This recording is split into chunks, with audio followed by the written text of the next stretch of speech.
Mr. Leong, After Mr. Leong, Mr. Leong, you can just off your camera, quite weak today, your line. Okay, class, let's take a look, see where are we. So remember this diagram. This diagram show a few points that I see. Those with scarce blessings, a dual capacity, and a weak mind, so they may not attain to the Buddhahood. Then the second is those with a few blessing but the sharp capacity. So the six transcendents, they may take three great countless kappa, you see. So this is the one we take three countless kappa in order. They are the sharp capacity, you see. Then they got one more group is the abundance, blessing, sharp capacity, but not very strong mind. So they are the one either after resolving, they come to the bodhisattva attain, then resolving and abiding a little bit while here. Then the B, so they start to turn the wheel, and then number 4, resolving to transform the living being, you see. So this is, a simple diagram regards the capacity of the bodhisattva path, and they can choose. So class no need to memorize everything. So next time you need the information, you know to where to come back. They will be fine already. So why do we talk about this? Because remember in previous class, we one question is regards the time for bodhisattva is very long. Eon kappa. If we use the analogy that maybe the stone aspect as earthy, so you get to you go to get a piece of the cloth, 100 years you swipe once, 100 years you swipe once until the whole rock finish, still haven't gone through the yuan kappa. So it's very long, but maybe sometimes times is something matter in our world. But if you are in the jhana or in vipassana, actually time and matter is not a question. Okay, because it's at that level, they already they already supersede the time and the space already. Okay, so this is why we talk about this issue.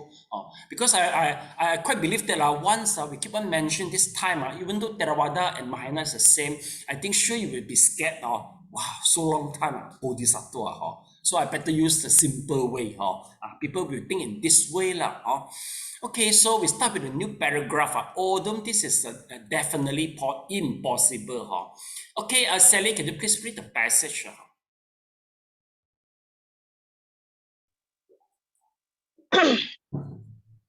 Although it is indefinitely impossible to become a Buddha as soon as one makes the initial resolution, there are those who realize Anuttara Sambuddhi just after they have made the resolution and enter first ground.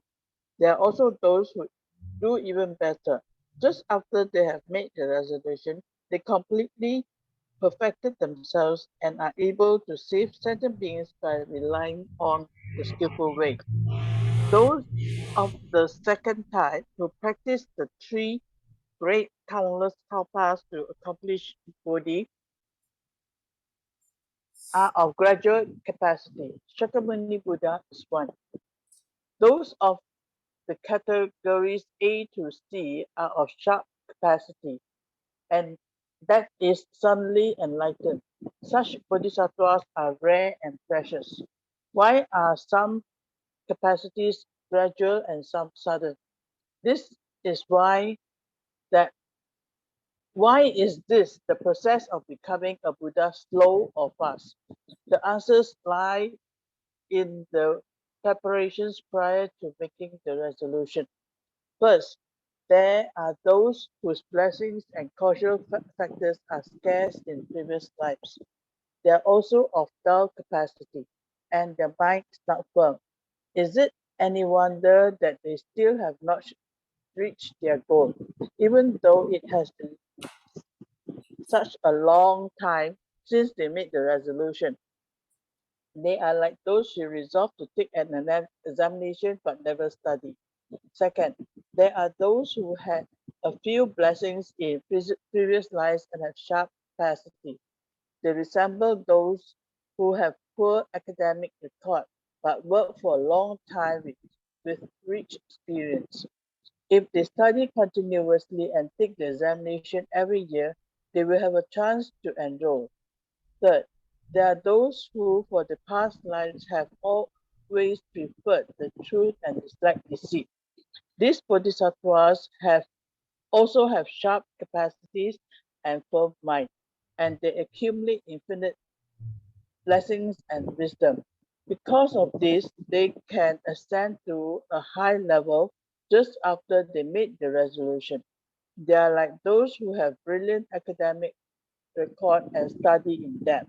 When they take examination, they will succeed.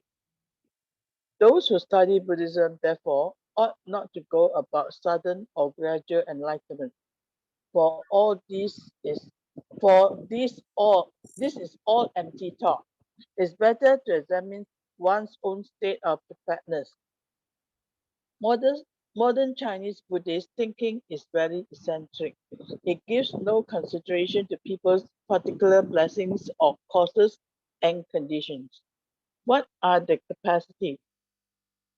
How are they provisioned in terms of blessing and wisdom? After making a resolution to study Buddhism, they want to be enlightened suddenly and want to become Buddhas immediately. Without examining themselves and their own resolve, they think that such and such is a great teaching that will enable them to become Buddha easily. This can be compared to wanting to become a leader and deciding to run for president without first pausing to examine one's academic record and experience. Okay, thank you so much. Let's try to digest this.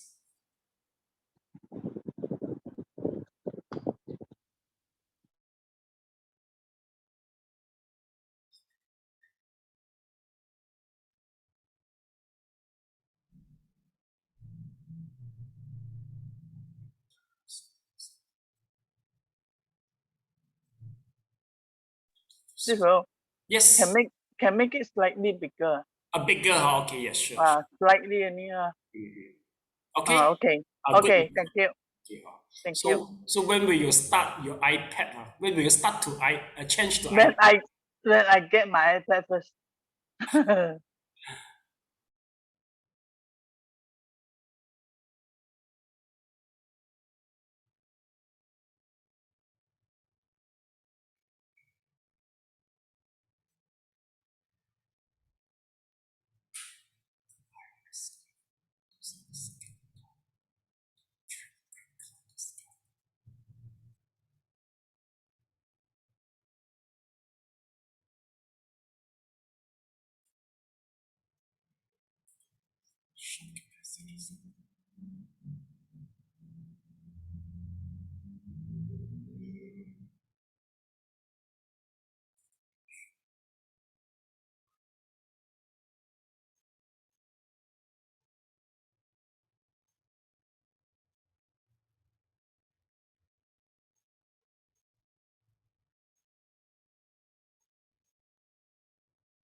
Yeah, Mr. Leong, thumb up by Zoom once both of you finish. Okay, thank you so much. Okay, so class, for this paragraph, what we'd like to try to emphasize is still regards attaining to the Buddhahood. Basically, they got a few people for attaining to the Buddhahood. I think the analogy so simple for us to understand. Number one type of people is they don't study one. Of course, they will fail the exam. Second one, they are not smart, but they keep on studying. So gradually they will pass the examination. So the third time is they are smart and then they study hard. And once the examination, they can pass flying color. So these three type of people, they will be involved in the bodhisattva. So the last one is the best one. We call it as the sharp capacity. So the first one is the worst one. So these are a few things the author tried to emphasize, because once we talk about the time is so long, it also depends on the individual, you see. And the definition for the sharp capacity is a little bit different in this. Sometimes we may think, we take shorter time, it's a sharp capacity, right? But it's not right in this context. Basically, the sharper the capacity, they will take longer time because they want to help more living beings before Buddhahood. You see or not? I don't know whether you realize or not in the sentence. Then finally, he talked about one more issue is regard the sudden enlightenment and the gradual enlightenment. Okay, basically, the author actually have gone through the Tripitaka. He knows Chinese Buddhism very well. He knows Chinese and Indian Buddhism both very well. It seems that the understanding for Chinese and Indian quite a little bit different. The author prefer Indian sastra because she noticed that Indian can know Buddhism better than Chinese, because Chinese people, they're using the Mandarin to understand. Sometimes there's a gap, you see or not? There's a gap, you see. For Chinese, they are quite emphasized on whether there's a gradual enlightenment and the subtle enlightenment, especially in the Zen school, you see. In Zen school, there were one school is the subtle enlightenment, meaning to say that you just meditate, immediately you get enlightened and fully enlightened already. So this is one of the school. I think the six patriarch Huimen, they are under this school. Okay. Then the second school is the fifth patriarch, okay, Huike. So he emphasized that enlightenment must be gradually attained. You must be gradually attained. But the author say, whether it's a graduate, and this issue become a controversy. In the Buddhism, and it make them hostile to each other. But I think the master wouldn't make themselves hostile to each other. Maybe the disciple. The disciple very stubborn and insist that they are the truth, and they will demean the other party. It's very common. So, but the author said that actually we shouldn't over particular to the gradual and the subtle enlightenment. Everything you have to go back to the preparedness. Are you ready? Are you really prepared? If you really prepare, basically gradual enlightenment is due to the result of the preparation from the graduate enlightenment. And for those who graduate, the graduate enlightenment one, because maybe the preparation is not enough, so they cannot have a subtle enlightenment.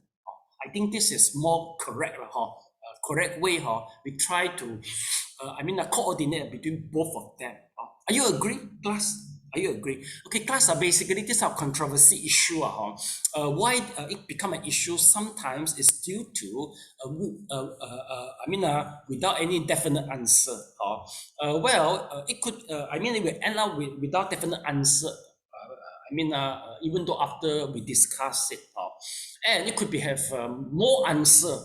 But anyway, since there's no definite answer, after the discuss, we have to think ourselves and make a choice for ourselves. This is very common issue in the Buddhism, because Shakyamuni doesn't conclude many things. So it makes us, it's make the question open-ended. So everybody have their own view, and every party have their own market. So it ends up it won't die out. If let's say they got one dominant opinion, it's very conclusive, and then the rest of the party will die out already. But it seems it never happened. So until now, in Thailand, you can find dozens of the master. Myanmar also can find a dozen of the more than dozen of the master, even in Chinese also, because not conclusive one. Am I right? I think maybe Elena also same in investment, how the method of skill also got so many different schools. Everybody got their own definition, their own way. Then they still got the market. So finally, for those who want to come and learn how you have to make everybody make all the party clear in order to make a choice for yourself. Okay, so this is regards these are our different opinion. Okay, let's take a look and see. Here, one terminology is regarding the Anuttara Samyak Sambodhi. Let's take a look. Anuttara Samyak Sambodhi. This is regards enlightenment to become a Buddhahood, we call it as Sama Sambodhi, Anuttara Samyak Sambodhi. Anuttara, yes, okay. Oh, no such thing. Okay, let me check my spelling. Anuttara.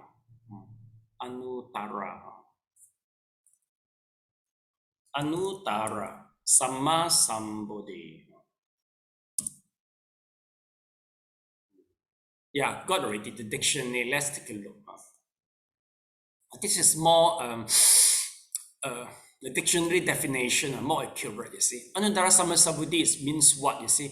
Unexcelled perfect enlightenment. Okay, a Samyak Sambodhi is one who through his own effort and wisdom understands the Dharma and out of compassion proclaims it to the world in order to uplift others from samsara and to lead them to liberation. Okay, class, basically I take a few keywords in Anuttara Samyak Sambodhi. One is to understand, understand the Dharma. Second is the compassionate. The third one is the uplift others. So please lead them to Nibbana. Please write it down. There's a definition for Anuttara Samyak Sambodhi. In Heart Sutra, do you remember there's Anyao Tolo Samyak Samputi? Remember? Elena, remember? So that is the meaning here. Anyao Tolo Samyak Sambodhi is Anuttara Samyak Sambodhi. Meaning to say that you must make a vow to lift up, the living being, out of compassionate and with the wisdom. So then we call it as a vow of Anuttara Samyak Sambodhi. Anuttara Samyak Sambodhi is solely for Buddhahood only. Solely for Buddhahood. Arahant and Prachaka Buddha, they are not able to use, they don't make a vow of Anuttara Samyak Sambodhi. So class are basically, you are more familiar with all the Bodhisattva like Earth Store Treasury Buddha, Siddhikapa, or maybe Pusian Pusa, Wensu Pusa, all this. Basically, they all make the Anuttara Samyak Sambodhi. Okay, so we are more familiar with this vow rather than the Arahant. Mr. Leong, shall I know what's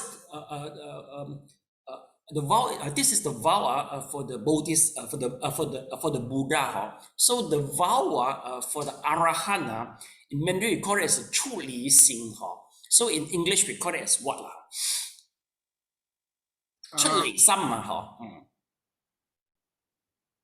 I'm not sure now. I can't remember. Okay, never mind. Certainly it's a little bit difficult. Never mind. Let me try to maybe I can get the answer immediately from here. Yes. Wow. Yeah. Vows. Vows for what? Vows. I know vows. Vows. Like this is Anuttara Samyak Sambodhi is for Buddha. So for Arahant, what vows? The name of Chutlei Sama. Supramandet maybe. Let me check. Supramandet lah. Chutli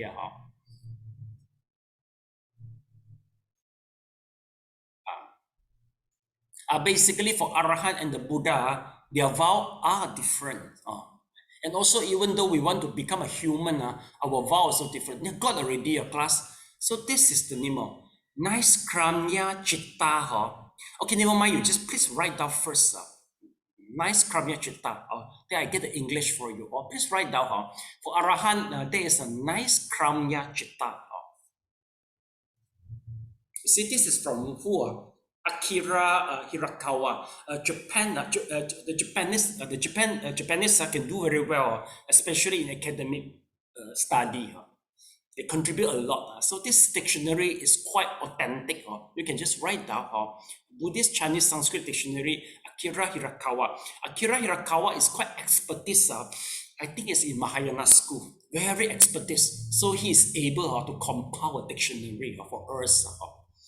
And for both Chinese and the Sanskrit. Okay, nice Kramya Chetta. So let me look for English. Okay, a nice Kramya refer to solitude. Oh, it's a solitude. Okay, so class just write down. So I think solitude, so simple. The vow of the solitude is, I think it's not something what I really want. Let me go through a little bit. Nice Karya. Okay, let me see first. Nice Kramya. Means in Buddhism, Sanskrit, if you want to know the exact meaning, okay, check out the description on these pages. Okay, let's see. From Mahayana, nice Kramya refer to solitude. Okay, so please write down one of it. Okay, then second, Mahayana is also a major branch of the Buddhism, focus on the Bodhisattva. In Sanskrit, difference Buddha.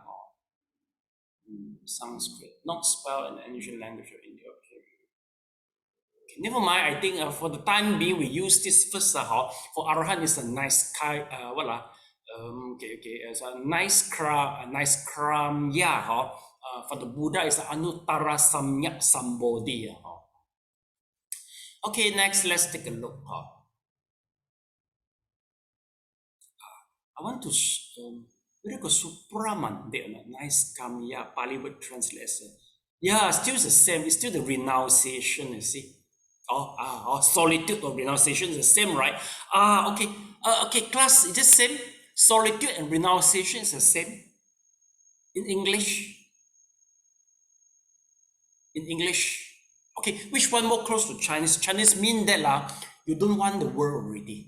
You just want to get up from the world. Renunciation is more accurate for you, or solitude is more accurate? Renunciation, I think, would be a better description. Okay, if that's the case, please choose the renunciation. So meaning to say that for the Buddha is Anuttara Samyak Sambodhi, for Arahant is the renunciation. He doesn't want the world anymore. He wants to get out from the world. Supramande. So this view, this is very important. Class, you are more emphasized on the renunciation. So you will choose Arahantship.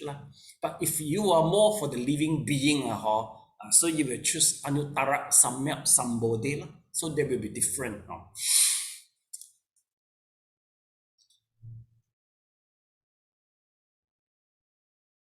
Okay.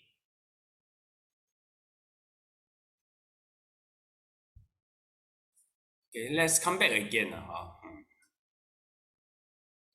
You see, here we come back to the capacity, gradual or sudden or slow or fast, you see. So he said the preparation prior to the making resolution is more important. Are you well prepared or not? That is the key point, you see. So I think it's good enough already. We talk about different way for taking the examination.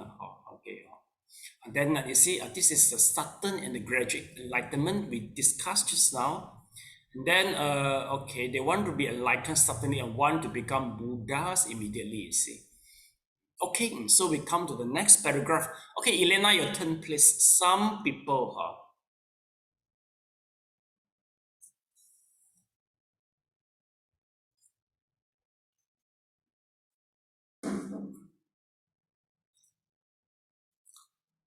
on the mic, please, Elena.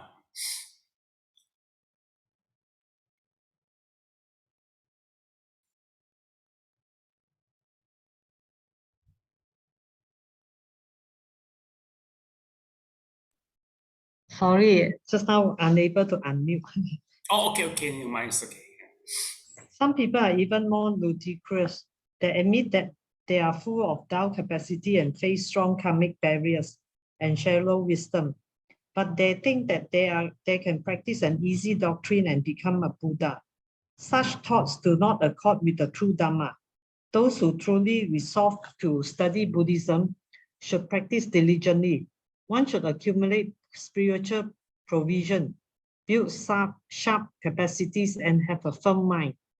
Without asking about sudden or gradual enlightenment or about when one will become a Buddha, one should just keep cultivating. This is the normal way for Bodhisattva. The attainment of Buddhahood. 203. When 3 countless kappa are completed, the Bodhisattva ascends to the ground of wonderful enlightenment. From the ground of Bodhisattva, one ascends to the ground of wonderful enlightenment, the Buddha ground. A Buddha's great body is called unsurpassed right, omniscience, and enlightenment. Right is also translated as wonderful. Thus, Buddhahood is both omniscience and wonderful enlightenment.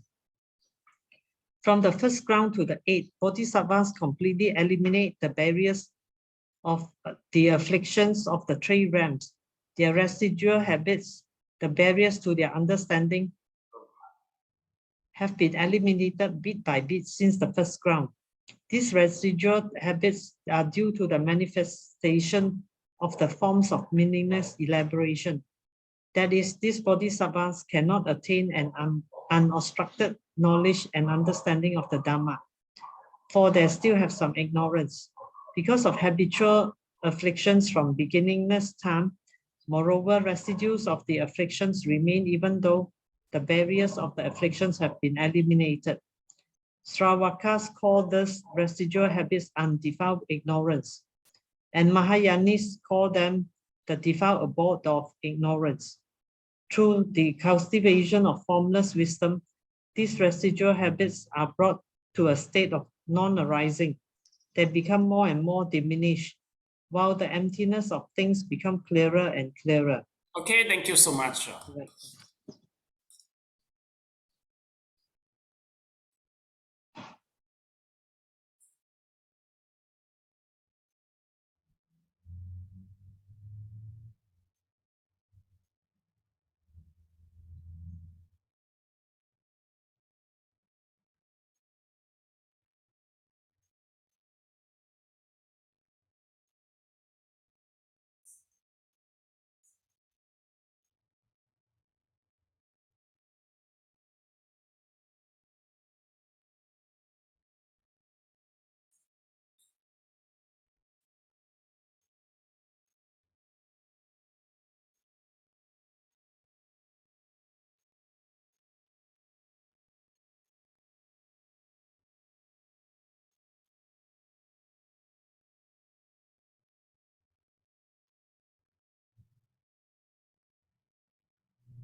Elena, have you gone through this paragraph or not? Not yet, right? Okay, okay, so class, let's take a look. So just now we stop here. We mentioned that, some people, they admit they are the Tao capacity and face strong karmic barrier and shallow wisdom. And they think they can practice an easy doctrine and become a Buddha. Class, maybe I'd like to tell you that because since we have so many sutra and sastra in the Buddhism, and yet once Buddhism come to the Chinese, some they will prefer a more simple way, you see. Some will create the way, a more simple way, so that can outreach better to the people. So it makes everybody, it makes a different perception regards the attainment of the Buddhahood. It happened in this way. So let's take a look. This is the year. And we see here, this is the year. You see before Christ, then you see 6089. So 60, from 60 onward, this is 3 kappa in order to become the Buddhahood. The sutra in Indian, from 60 from 0th century start until to the 550, they all mention 3 kappa for the Buddhahood.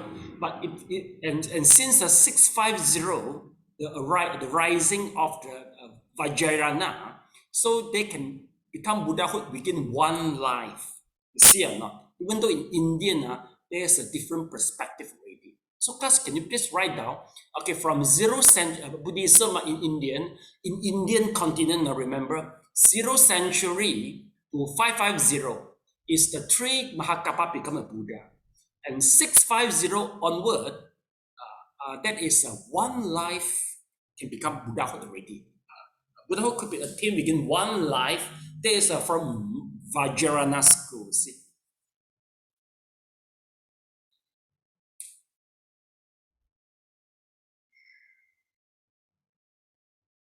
So it makes why different schools have a different thought. Even though Chinese Zen, they also mention that one life is enough for enlightenment. One life is really enough, you see. Okay. But the author insists that this is 3 kappa is correct. So he tried to comment what happened in Chinese Buddhism. Yes, Mr. Leong, you can say. Yeah, please. Sifu, according to Buddha says that one can become a Buddha within 7 days, 7 weeks, or 7 years. So it can be in this lifetime. Okay. I mean, it have to depend on his preparation. For Shakyamuni, of course, one life is already enough because Shakyamuni already prepared a lot. Am I right? He prepared a lot. But because even though Shakyamuni within one life become a Buddhahood, but already 3 kappa already, you see. So this is the last life for Shakyamuni for 2,000 years ago. You see, that's right. But this is a controversy issue. But I think sometimes 3 kappa can really people feel scary, you see. So for Zen, they say one life, and the Tibetan school, they say one life. At least they got some other option. Better than people go for Christian. Because Christian so simple. A supportive karma and marriage to attain the spontaneous enlightenment within this lifetime. There must be, the preparedness must be enough. Mr. Leong must be prepared a lot just for one life only. So that's why the author, because the author insists that 3 Mahakappa is the real perception. So that's why he comment people say, wow, so simple you want to become Buddha already. See or not? So this is what he tried to comment. You see or not? They thought they can practice easy doctrine, become a Buddha. This is why the author tried to comment, you see. So that's why he said you should accumulate spiritual progression, build a sharp capacity, have a firm mind, then you aim for it. Okay. Then a few things you see class once we call as a Buddha is an unsurpassed right omniscience enlightenment. Okay, class, let's take a look. From the 1st ground to the 8th ground, class, the ground Bodhisattva is the sage, they are the sage, you see. So meaning to say that they are quite about, they're quite close to the Buddhahood already. Anyway, they still have some residue habit bit by bit. They try to eliminate the residue habit bit by bit. What does mean a residue habit? A class, let's say you put the perfume in the perfume bottle. When you remove the perfume, you still feel the fragrance in the perfume, even though you wash for many times. This is the habit. Basically, for Arahant, they still got the habit. So some Arahant easy get angry. Some Arahant is still arrogance. So that is the Mahayana mentioned that they still got this type of habit. But once the Bodhisattva reach the ground, they will reduce it bit by bit. This type of habit bit by bit. So once you become Buddhahood, you are totally free from this habit already. Okay. So they say, the manifestation of the form of the meaningless elaboration. Why he said, so class, remember meaningless elaboration, something like an ignorance.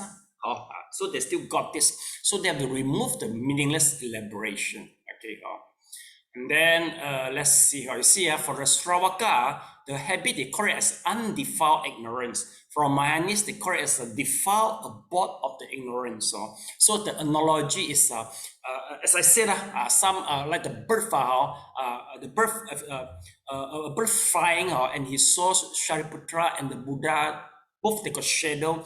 The bird will not stop by inside the shadow of the Shariputra compared with the Buddha, because they still got some, how to say, habit there. See or not? So that is the reason why. Okay.